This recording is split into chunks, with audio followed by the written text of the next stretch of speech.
Good afternoon, everyone. As I just said, this is Mark Dirks from ACRL in Choice, and I'd like to welcome you all to our program today, New Trends in Business Education, What Librarians Need to Know, which is sponsored by ProQuest. Today's discussion is one in a series of sponsored webinars from ACRL in Choice that addresses new ideas, developments, and products of interest to the academic library community. Free to users, these structured 60-minute live presentations provide the opportunity for interactive discussions of important new issues and developments in academic librarianship by librarians, vendors, authors, and other interested stakeholders.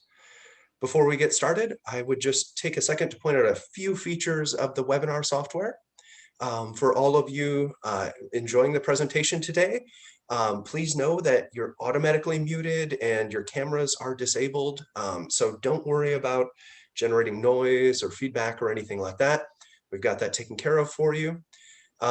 In the main area of the screen, of course, you should be able to follow along with the presentation materials.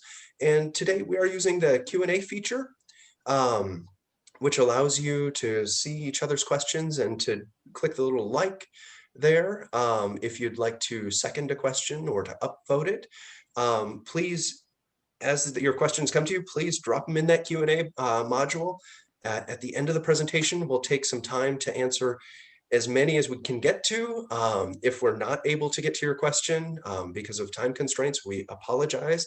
But we will do our best to get to as many as we can. Also note that we are recording today's program and that everyone who registered should receive a follow-up email with a link to the archive version. All right. So without further ado, I will pull up the decks here and turn things over to Jo-Anne. All right. Okay, let's make sure I have control.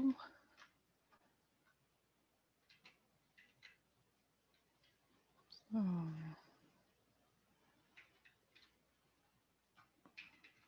click the mouse start keyboard. This was working for me a while ago.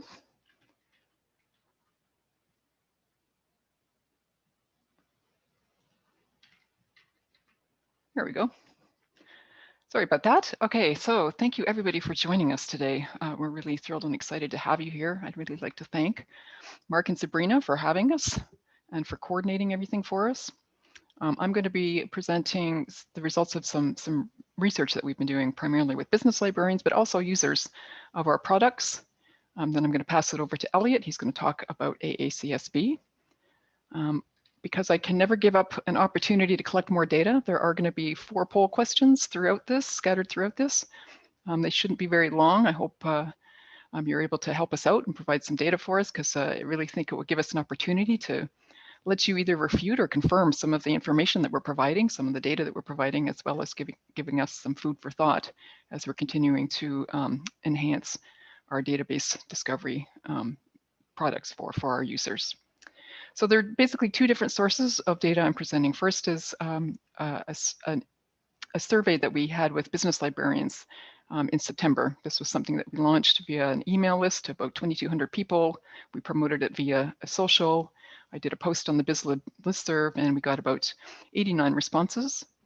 And then I'm also looking at 2 different surveys that we've been running in our business products on the ProQuest platform. So these are Qualtrics surveys that were made available to users of ABI Inform or Business Premium Collection. We ran one in June and one in November. And I think they'll give you some very interesting insights into our end users that maybe you haven't seen before. Each of those surveys got almost 700 responses, primarily from students, but also from librarians and faculty.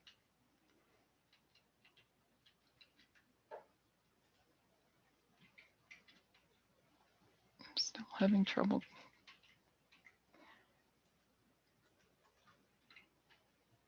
Okay. Here we go. So just a little bit more context on who we were surveying and who responded. So primarily business librarians were the respondents that answered our survey. I think it's really interesting to note just what kinds of service levels you have. So we can see that over 60% of our respondents have one or fewer dedicated business librarians in their library, and only a quarter of them have an actual dedicated library for their business programs. This was looking at some of the trends that you were expecting, the business librarians were expecting in programs. So we were happy to see undergraduate business program enrollment and MBA or master's enrollment looks like it's going to either increase or stay flat. And I think this is really encouraging. When COVID first came out at the beginning of the year, I'm sure you noticed some of the rather alarming press that was discussing the death of the MBA and other things like that. But it seems that probably isn't going to happen. We may see some softness in PhD programs.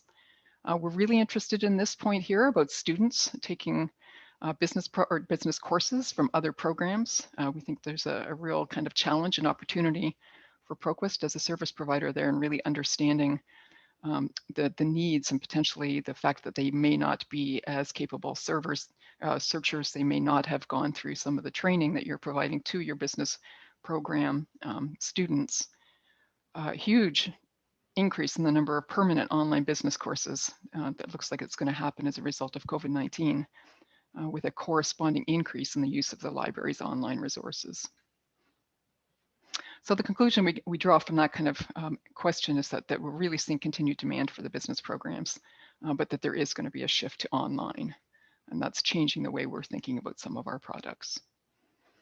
So even though we're seeing this increase to demand or stability in demand, we also are hearing from the librarians that they're really going to be challenged over the next couple of years with supporting their programs on a reduced budget, and that the majority of them also think that they're going to have to support their students and faculty with fewer staff. So for us, that means that our business librarian customers are being asked to do more with less, and we as a vendor and provider need to provide more value for your budget dollars. And also we think there's a real opportunity to help our customers serve their users more efficiently. And I'm going to get into a little bit of that later on. Another thing we looked at was where people were coming in to their products, or how were they getting access to the information that students are expected to complete their assignments. And we can see that the specialized business databases do a really good job of helping students with their assignments. I think the librarians are doing a wonderful job through their own contact and outreach with reference interviews, whether it's library training sessions, some of your tools like LibGuides or the database AZ lists. I don't think anybody's too surprised to see that some of the sources that maybe aren't as good are Google and search engines, and even the discovery service of the library catalog aren't really being as effective for student access as other sources are. For me as an aggregated database provider, that number of 56% saying that those databases work okay, combined with only 21% that say it works really well, clearly indicates that there's an opportunity for us to do a better job in getting students to the information that they need for their assignments. So that means I think that we need to evolve our aggregated bases to meet changing needs. I think a lot of them haven't done much in terms of interface design and things recently, and we know that students as born digital natives have got very different expectations than were around when we started creating these databases 20 or 30 years ago. And I also think there's a real opportunity for us to learn from the success that the librarians are providing with some of your library services, and making sure we promote and get access, or get our users access to that content.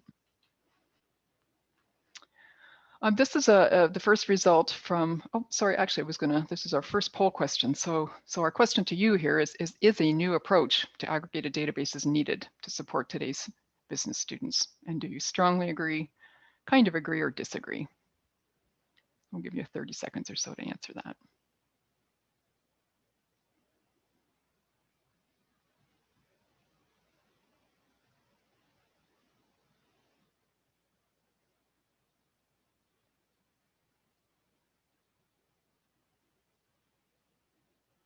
Okay, thank you. So this was the first question from one of our student-focused surveys that we had up on the products. And here we were asking students how often they do these kinds of tasks Or what kinds of information are they commonly looking for? We really wanted to understand some of these common assignments and make sure that we're able to focus our solutions on those. So not surprising, finding articles about a topic that they're researching in a course is highly represented, as is things like something like researching a specific industry or market, company research, maybe not as often, but still frequently done, and then reading the latest business news to stay current.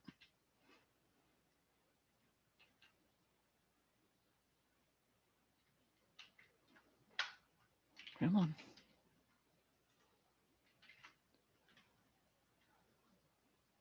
And then we overlaid that with asking students how easy it was for them to find this kind of information. Do they know exactly where they need to start in order to find the information around these very specific kind of assignment types? And here we can see that they don't always. In fact, more than 50% in most cases really don't know where they need to start to do this kind of research. And when we ask the lecturers if they think it's easy for the students to find the information they need for their common tasks or assignments, they agree as well that it's not, and 72% of those think that that's the case. So our conclusion here is that despite everyone's best efforts, students are still finding it difficult to find information, even from some of those most common tasks that they're asked to do. So we also have a poll question here, which is, of these three options, which would you like to see ProQuest help with? Would you like to see us provide easier self-service research for students? Would you like us to provide better support for remote learning? Or would you really like us to focus on providing or putting less pressure on staff expertise and training? So for those libraries that only have one or fewer than one dedicated business librarians trying to support your entire program, do you think there's a role for us to play in helping you with that amount of pressure? So please select any of these that apply to you.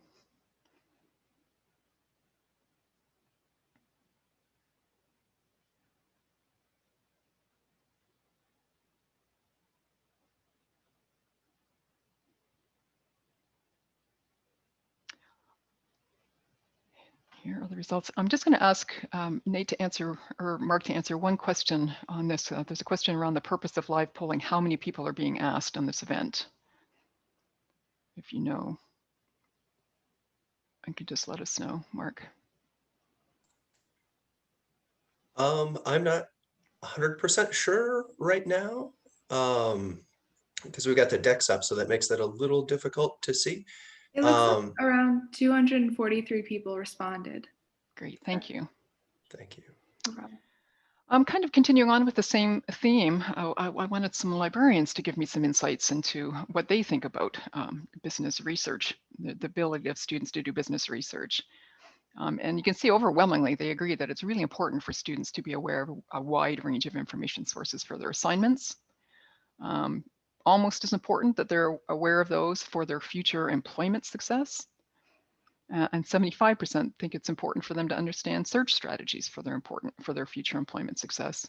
And yet almost 90% of you agree that students still struggle to understand the range of authoritative information sources that are available to them in the library.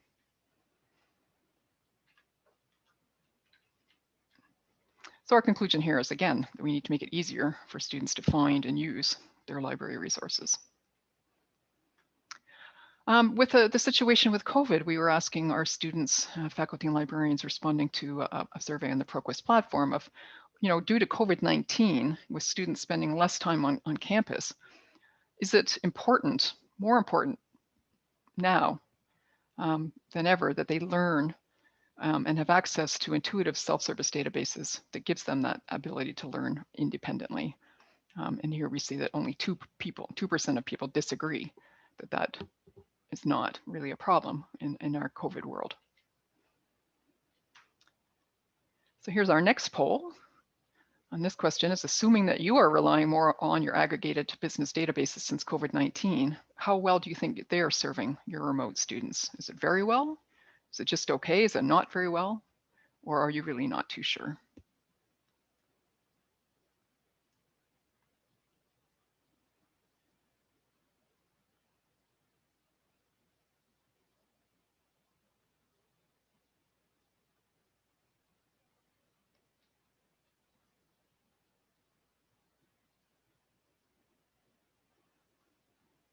So I think most people think they're just doing okay. Nobody really thinks they're doing very well. This question was from our earlier June survey that was posted on ABI and Business Premium Collection. We were specifically trying to collect information about users that we knew are specifically interested in business resources and doing business research. And this is really interesting to us because I think we've had an assumption for a long time that the biggest users of our databases are faculty or maybe PhD students, possibly some master's level students. And here we're finding out that over 80% of our users who are coming in to specific databases on the ProQuest platform are students. This is not counting necessarily people that are coming in from a discovery service, because we're only showing the survey to people who are on a specific database. But still, I think it's a really high number of students that was probably surprising to us to a certain extent. We're also really interested to see how they're arriving at their resources. And we can see here that by far, most of these users who were ending up in specific databases came to us from a list of databases on a library website. And this was across the board. The second highest source of access to our products was coming from a recommendation from a librarian, a faculty member or a peer. Not surprising, we see among the students that they're kind of getting referred from their course website. And then other things like LibGuides are kind of making up the balance.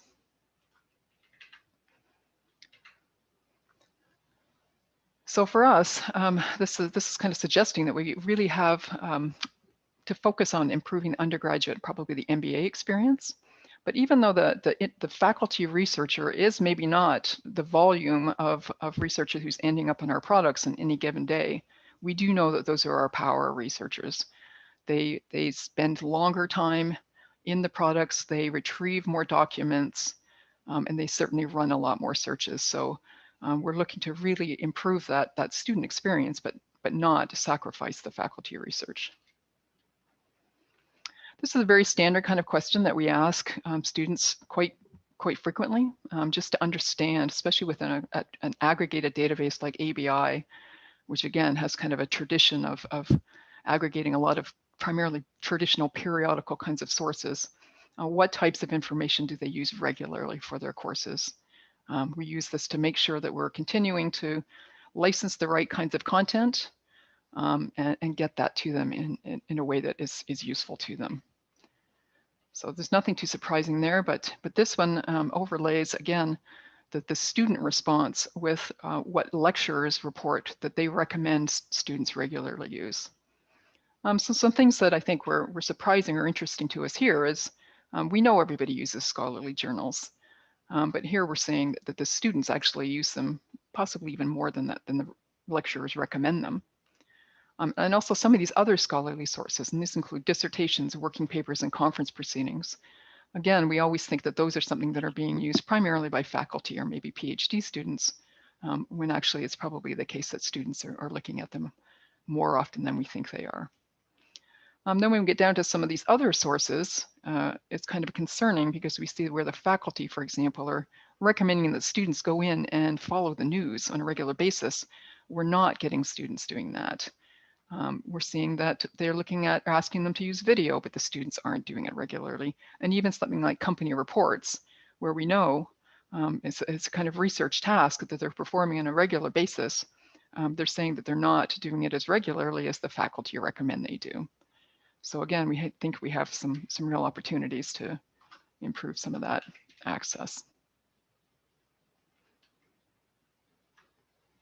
And then I asked some of the librarians kind of what their future information needs are going to be. So assuming that aggregation will continue and periodicals will continue to be published, what are some of the other sources that you might want to see in an aggregated database?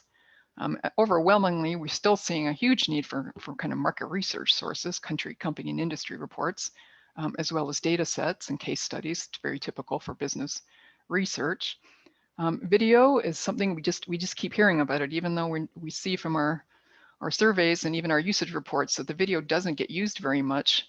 There is this expectation that it's going to continue to grow. So that's something we're watching.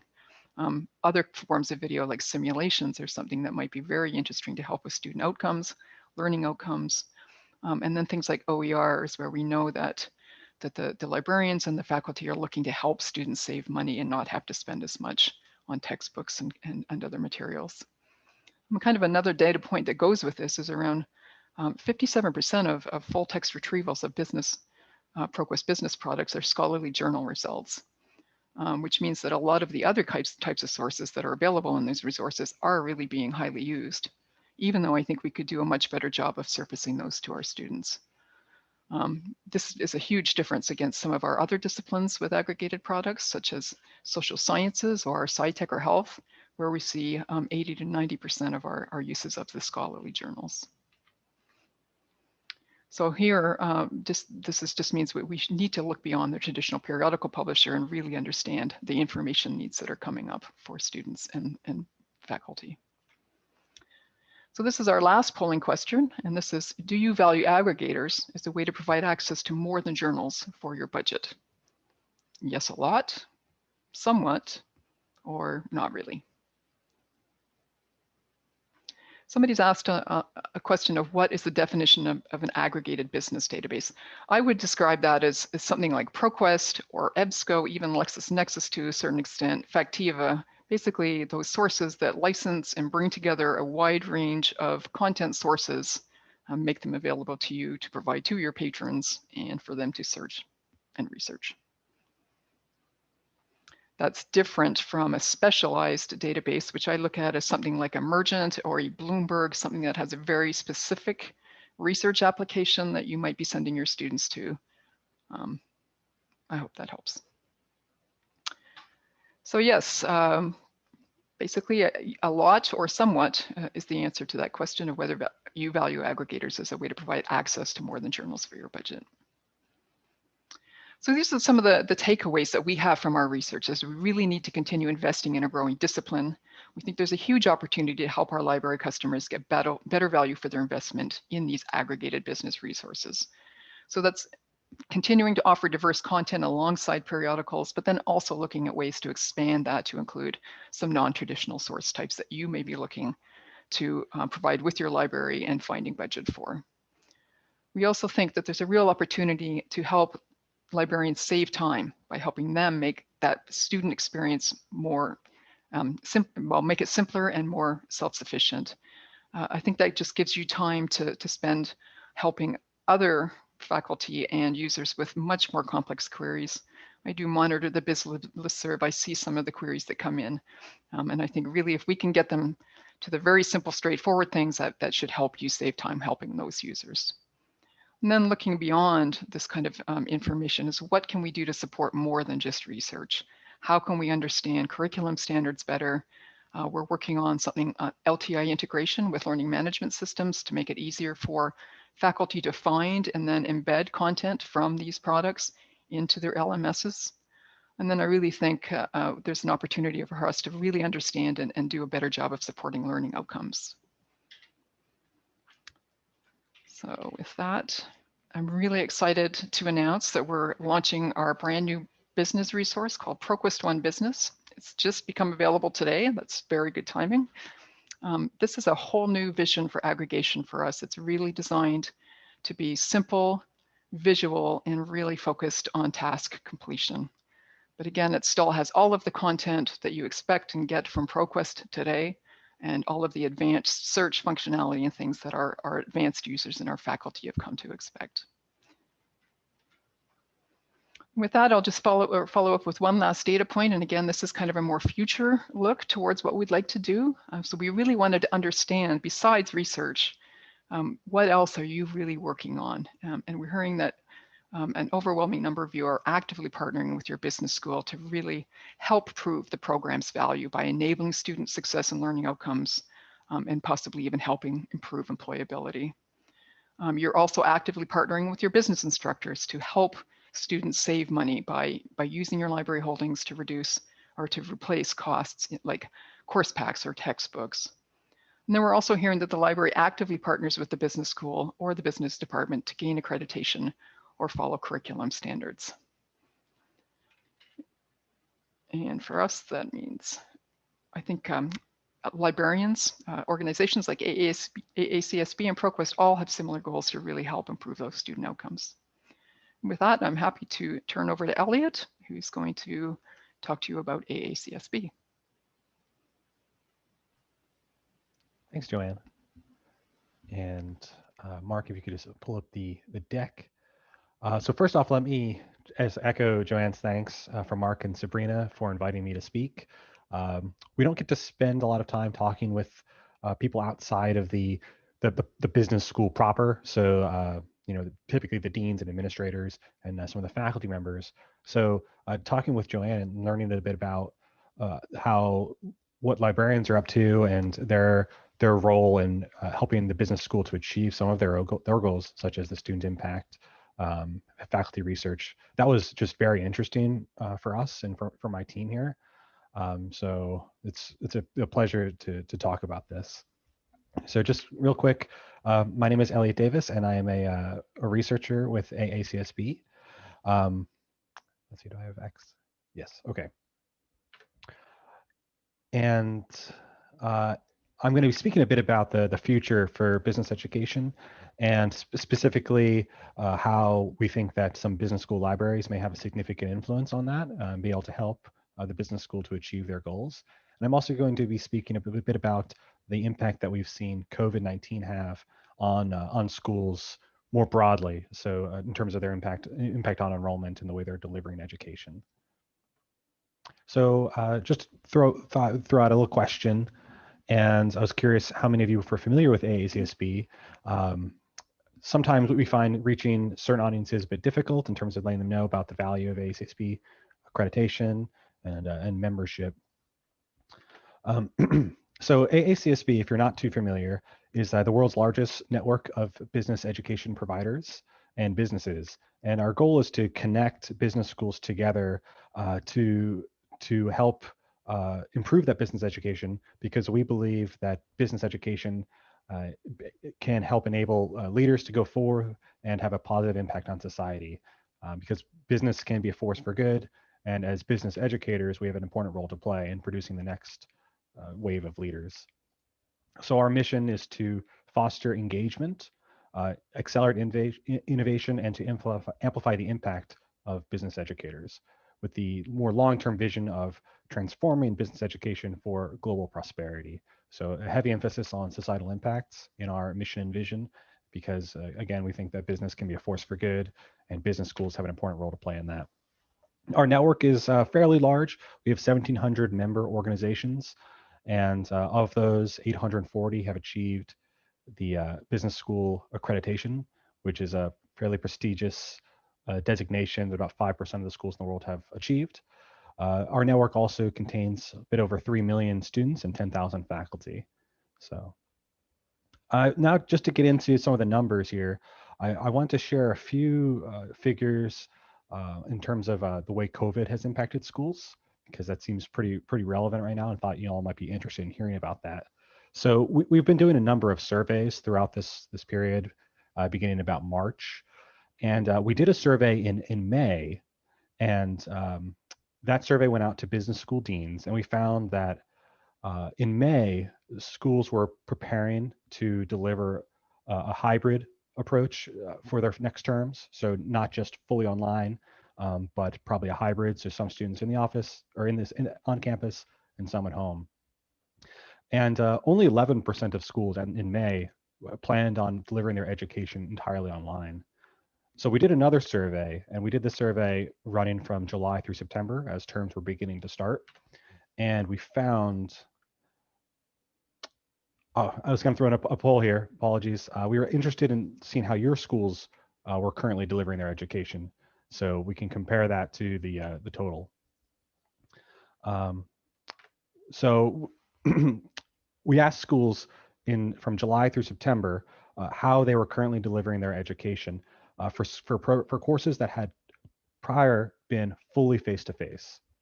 So what we found kind of surprised us, because in May, only 11% of schools had indicated that they were going to be delivering their education entirely online.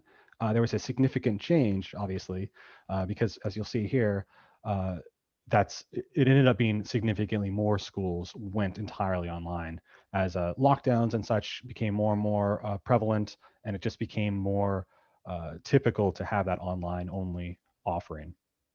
Now, a number of schools were doing a balance of face-to-face, and even mostly online indicates some level of on-campus, but by and large, schools have shifted to online. And one of the things we're really interested in tracking at AACSB going forward is how many schools maintain those online only options. That was something that we had been seeing a shift towards over a number of years, more and more schools offering fully online options, particularly in the master's and undergraduate space. We're seeing a little bit in doctoral as well, actually. But we believe that the investment that schools have put into these online programs means this is going to stick around as just a new option for students. We broke that down just so you could see by the various regions. So these are the courses that are now being delivered entirely online by region. And you can see that in the Americas, it's slightly ahead of some of the other two major regions. But across the board, we're seeing that shift. We were anticipating some parts of Asia Pacific to be a bit lower in that space because of they've kind of been able to handle the virus somewhat more effectively in some cases, but no, it doesn't. We looked country by country, and across the board, the online has been pretty pervasive. Now, looking at enrollment, this was something that we were very interested in, particularly at AACSB. Oh, hang on, because we were concerned that our member schools would see significant dips in their enrollment, but that was not the case. And we're actually very pleased about this because it shows the resiliency that business educators have, or the business schools themselves have, because of the attractiveness of a business degree. So looking at undergraduate degrees, you can see there is a significant portion of them that actually saw an increase in enrollment from their prior year. And the same with master's degree. And particularly interesting, if you look at the very bottom there, a number of master's programs indicated a significant increase in their student count. So enrollment is actually quite healthy at schools, and we didn't see the dip that we had anticipated. This shouldn't be too terribly surprising though. When one parallel we were considering was in 2008, there was obviously a recession, and at that time, many people were deciding to stay as students, maybe to go on to get a master's degree instead of entering the workforce, or those who perhaps couldn't find a job would go back to get some additional training at the time. So back in at that period, when the market was a little uncertain, students went to business schools, and we're seeing that play out again. Now, international enrollment is a different story because of travel restrictions and other aspects. International enrollment is down across the board, and international enrollment is particularly important for our master's programs because they have a significant percentage of international students that make up those programs. But what we didn't quite expect, but perhaps we should have, is the parallel increase in domestic enrollment. So I know this is a bit of a busy chart, but those first two sets indicate the master's enrollment. You can see the master's domestic versus international. The orange indicates a decrease, with the green being an increase. The orange is a decrease, with the green being an increase. And you can even see here the master's domestic is actually up 55% of schools indicated an increase, and 53% indicated a decrease. So we found that it's very interesting that the domestic enrollment gains have mitigated those international gains quite significantly, as domestically they're able to attract students even though they're not getting those international students in. So where do we go from here? We have COVID going on still. Business schools appear to be well positioned. They're still attracting students. People need skills, and I think a business degree is going to continue being very viable. So a few years ago, we put together at AACSB, along with our membership, we created what we call the Collective Vision for Business Education. And this document laid out 5 key opportunities that we see for business schools headed into the future. And you can download this report for free. It's on aacsb.edu/vision, so you can take a look if you'd like. But I was going to run through those opportunities because I think they now more than ever have some particular interest. And I think as librarians, you all have a bit of a role to play in helping business schools to achieve these opportunities. So here are the 5 opportunities that we identified. That is for business schools to become leaders on leadership, to become catalysts of innovation, hubs for lifelong learning, co-creators of knowledge, and enablers of global prosperity. So as a catalyst for innovation, we think that business schools have a significant role to play in bringing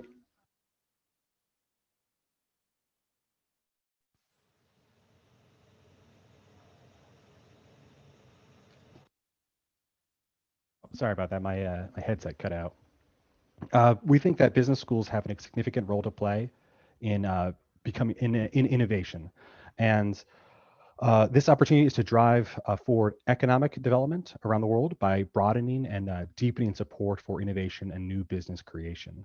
So this could play out by supervising students in real work environments or integrating freshly graduated entrepreneurs as tutors in classes and in many other ways. Leaders on leadership is one that is continually important, and we think will just continue to be so. And that's that business schools should be the go-to place for creating leaders. And when you're thinking about business education, leadership should be synonymous with that. Leaders are needed within every field and organization, and business schools have the potential to educate them all. A great deal of literature exists on how we can create leaders, but it's mainly anecdotal or inspirational. It's not based on evidence of how leadership actually works. And we think that business educators can fill this gap and strengthen the understanding through pedagogical research grounded in evidence and rigorous analysis. So this could play out on mobile apps that connect students to disseminate knowledge, or online portfolios that help students showcase their leadership potential to employers. There are just so many angles that business schools can take to become the leaders on leadership, as we say. Hubs of lifelong learning is another one where we think that business schools are ripe to take advantage of and become a place where people can go to continue gaining those skills. Particularly right now, some people are out of work. Business schools give people the opportunity to gain additional skills they need to return to the workforce. And the pace of business is just accelerating, and workers are changing careers frequently, working longer. So business schools have the opportunity to position themselves as institutions that support people throughout their careers, instead of just as 18 to 21, or even just getting a master's degree, but instead continually retraining, coming back, getting certificates and such. This next one I think is a particular interest for business school librarians, so I'm going to come back to it a bit more focused. But this opportunity is to move beyond simply providing knowledge, but to become conveners and partners in its creation. We believe that to stay relevant, business schools must redefine themselves as more than just centers of learning, but rather step up into the role of as a center for scholarship and intellectual capital. That's honestly the lifeblood of today's intellectual economy. So business schools have an opportunity to realize their potential to generate insights that resonate across cultural and economic and regulatory contexts. And lastly, this kind of speaks to our AACSB's mission and vision, but that's business schools have an opportunity to become these enablers of global prosperity. And this opportunity is to contribute to global measures of well-being that go beyond simply wealth creation, which is what a lot of people think of when they think of business schools. They just think of helping someone get a better paycheck, which is obviously important because they can go on and invest that and such. But we also think business schools have a role to play in solving problems in the world, such as poverty, hunger, health, climate change, just because they're well positioned between academia and the students and business. So there's a lot going on there that give the business schools a particularly important role to play. So like I mentioned, co-creators of knowledge, I want to circle back to it because I think that business school libraries can play a significant role in supporting new knowledge creation. So here are 5 examples of kinds of things that we're thinking of when we're thinking of co-creators of knowledge and ways in which the business school can work to improve the research capacity, create more impactful research. So we're just going to start. I'm going to mention research itself. There's an opportunity to make research a bit more impactful. And I know just from speaking to a number of people at business schools that that's actively being done. Business schools want to make their research more relevant. Um, they want to do so by working closely in connection with businesses and by sharing their knowledge with peers and with others to try to become a bit more um, to just generally have more impact with what they're producing, because a lot of the research that had been going traditionally from business schools wasn't making the impact that we think it could, and now we're getting to that space.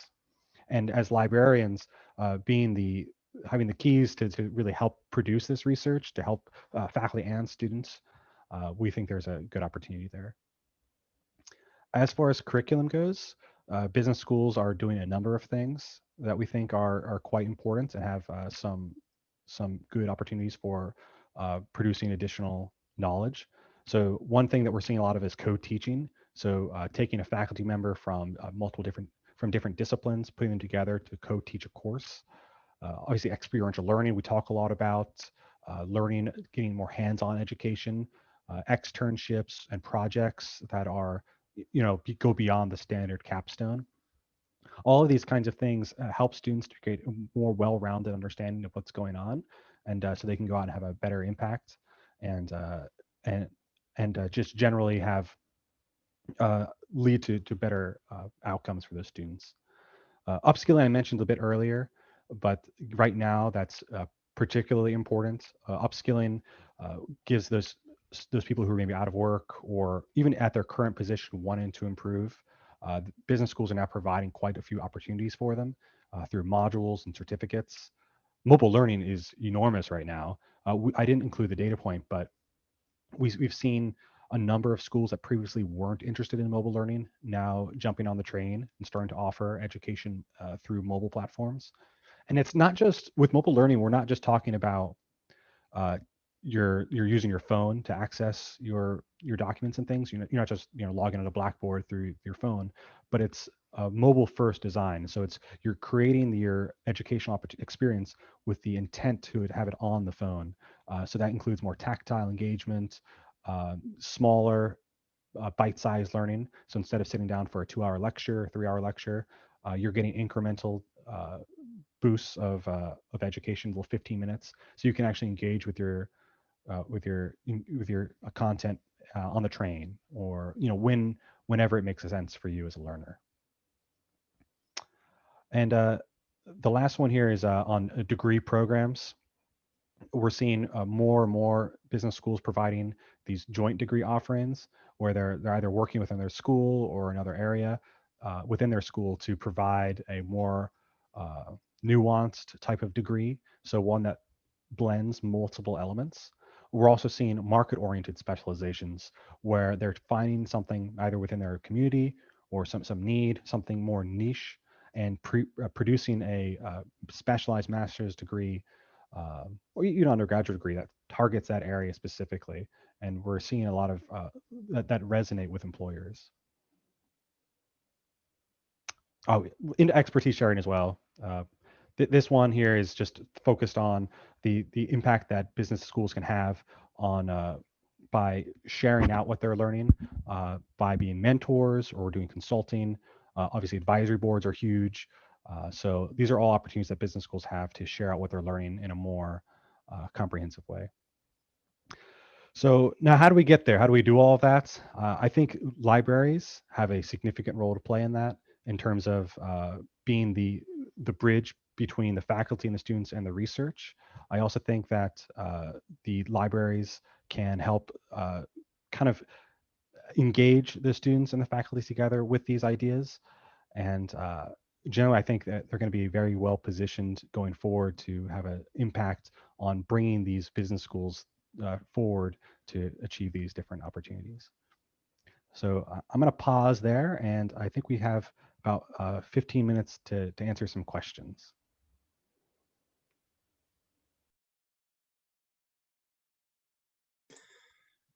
Excellent. Thank you, Elliot, and thank you, Jo-Anne.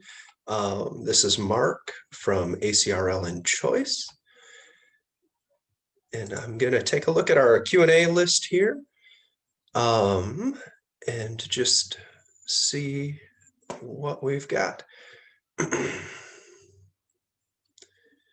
All right, we have a couple of questions that look like they've been upvoted.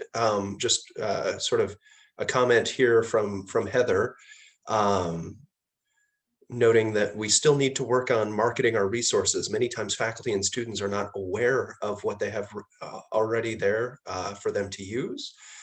And that, yeah, that I think is an ongoing problem, the marketing of resources and getting them into the hands of the people that most need them. Let's see, have we got some additional questions? We've got one from Irene here. That says, can you give us an idea of the differences between ABI Inform and ProQuest Business One? Is that something that you could speak to, Jo-Anne? I think maybe you're muted, Jo-Anne. Thank you. Yeah, I'm happy to answer that question. So ABI Inform is wholly contained within ProQuest One Business, which is basically a new collection of all of the business content that we have available at ProQuest, except for something like the Econ Lit Index. So it's all of the content that was in ABI, all of its specialized databases that we had formerly, like accounting and tax and entrepreneurship, specialized formats like our analyst reports from JP Morgan. There's a large collection of ebooks, about 20,000 ebooks that's available. And over 20,000 videos that are available but not in ABI Inform, plus a few more dissertations, for example, covering some topics that we don't necessarily cover in ABI Inform. So it's meant to be super comprehensive and basically give you access in one interface, not a collection of databases, but one fully integrated interface with the ability to go in and find things like the videos and the books really simply, as well as market research content. I think that's the biggest improvement, is just the ability to really get your students to the market research content that we have available in our products. Excellent. All right, looking through for some of the other potentially upvoted questions there. And I think maybe we talked about this a little bit earlier.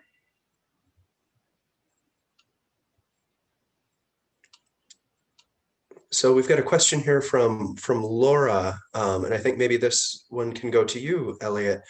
And Laura asks, how can librarians collaborate with AACSB more fully? Is there an opportunity to incorporate information literacy into the AACSB's assurance of learning requirements, for example? So what would you say to folks interested in that?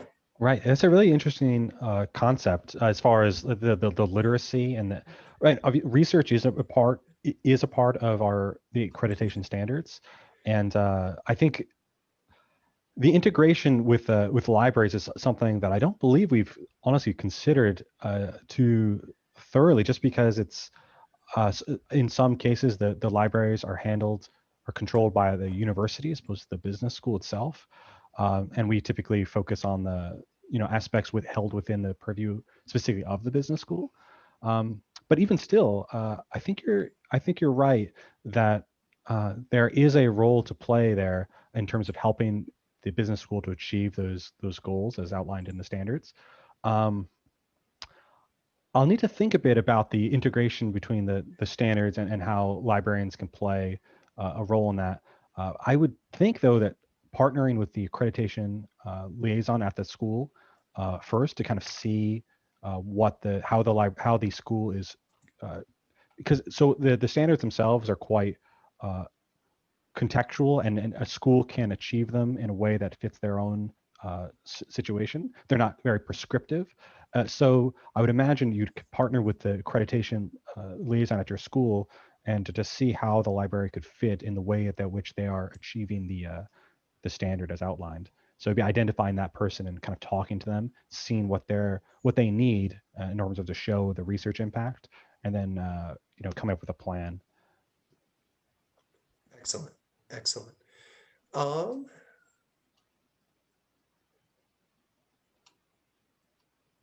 Let's see.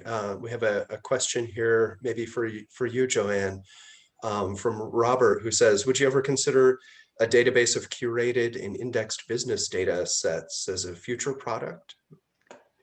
Yeah, we have been thinking about that. It's just anytime I talk to faculty or librarians about the one unmet need for information that they can't find very well anywhere else, it always comes back to data sets, whether it's getting them access to the actual data sets or even just providing some level of discovery for the data sets. So that is something we're looking at. I think there's a lot of work to do on that and still understanding where those sources are. And whether it needs to be basically access to live data or more of a discovery kind of tool. But yes, that is something that we are looking at. Something to think about. Yeah, absolutely. Excellent. So another question here for you, Jo-Anne, and maybe you can speak to this. Sheena asks, what is the Canadian content like in ProQuest Business? Is there particularly Canadian content in there? So basically all of the Canadian content that we have in our existing business products today is available in ProQuest One Business. So I know there's some newspaper, any of the Canadian journal content that we have, some of the trade publications. You can find some market research about Canadian markets and companies. That's kind of available. One thing to mention about ProQuest One Business is we took a really close look at making it a curated resource. So a lot of it is really focused at the moment on providing access to company information. For example, we've started with companies. We hope to expand into better access to industry information in the future, but we're doing that by basically creating a brand new vocabulary focused on 3,800 global companies. And there is a good representation of Canadian companies in that. So it will make it much easier for your Canadian students to find any information we do have about those companies. Excellent, great.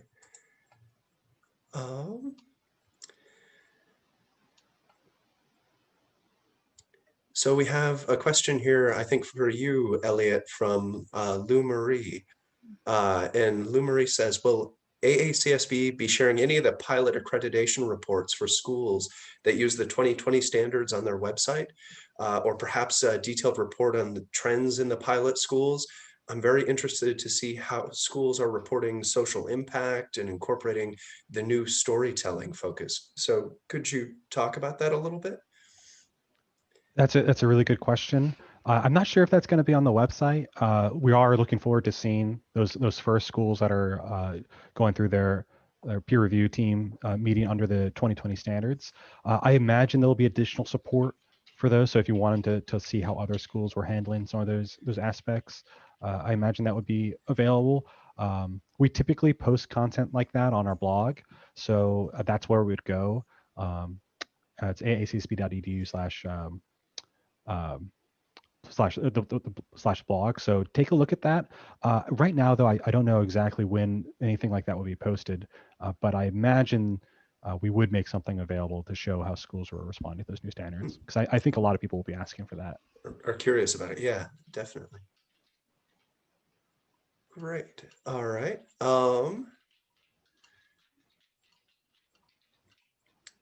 We have a question about distributing the slide decks afterwards, and I imagine that you're nodding your head, Jo-Anne. So yeah, I'd be happy to. Okay, great. And we'll also, of course, send out the recording afterwards for folks so that you have access to that as well. Yeah.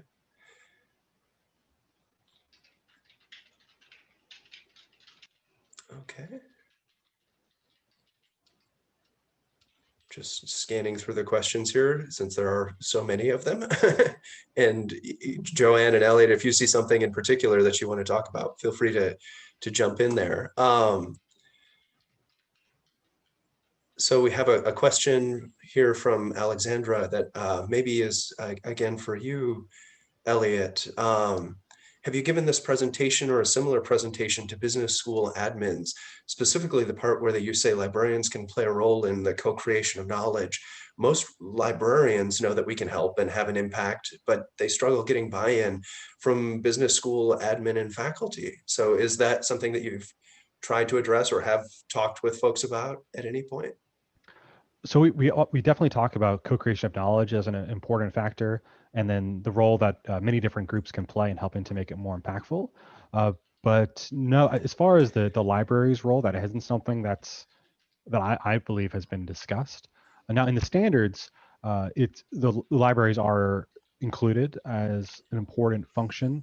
So schools need to have library resources. That's in the standards because they need to provide their faculty with the tools that are necessary, and that's considered something required for staff sufficiency. That said, as far as the integration with the co-creation of knowledge and the vision more broadly, I don't believe I've heard of a presentation where librarians and the role has been specifically mentioned. But as I was thinking about it, though, it seemed quite clear that they do have a role, and I think that's something that we should talk about going forward. Excellent. Yeah. Just looking through the many questions which have come in. Thank you for that, folks. Better to have too many than not enough, as is the case today.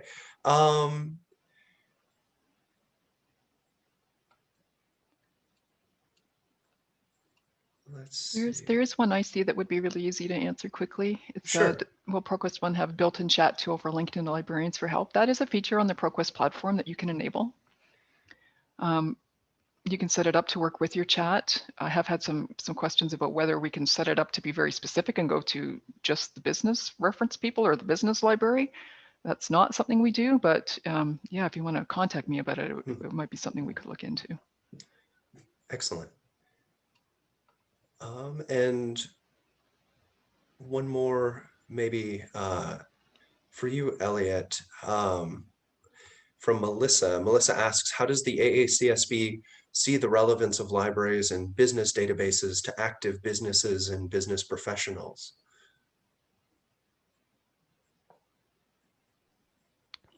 So the importance that the library would have for those in business. Yeah, yeah, I believe that's where Melissa's going with this. Well, so I'd assume a number of businesses, as they're collaborating with business schools on these research, and what I kind of was talking about as far as expertise sharing and working directly with business to co-create knowledge. If the business school had access to all the resources that the library has, that would be something that they might share with their partner as far as getting access to this scholarly research and things, tools like ProQuest. But then as well, if there was something ongoing, so let's say like it was a research project, perhaps the business school might convene with the business within the library or work with someone there who might help them lay out the foundation for the research, kind of talk through some of their options for pulling things. So I think there's just an opportunity there for the librarian to kind of play this role as sort of this somewhat, I guess, neutral party, providing here are the resources, here's what's available, here's how I can help.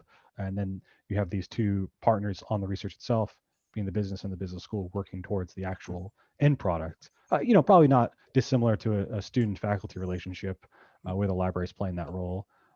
I think it'd be interesting to see more of that happen. Definitely, yeah. All right, and looking at the clock, we are coming up on the end of the hour. So I would just take a moment to say thank you so much, Jo-Anne, and thank you so much, Elliot, for putting these presentations together and taking the time to present for our audience today. We really appreciate it. And for the folks out there listening in today, I would just say thank you too for your time and for tuning in. As we wind down here, I would remind you that you should see a survey pop up on your browser there when you sign out of the Zoom today. If you could take just a couple of minutes to give us a few responses to that, we really appreciate the feedback. It helps us in all sorts of ways with honing the presentations and the software and all of that. So if we could get a few responses, we would really appreciate it.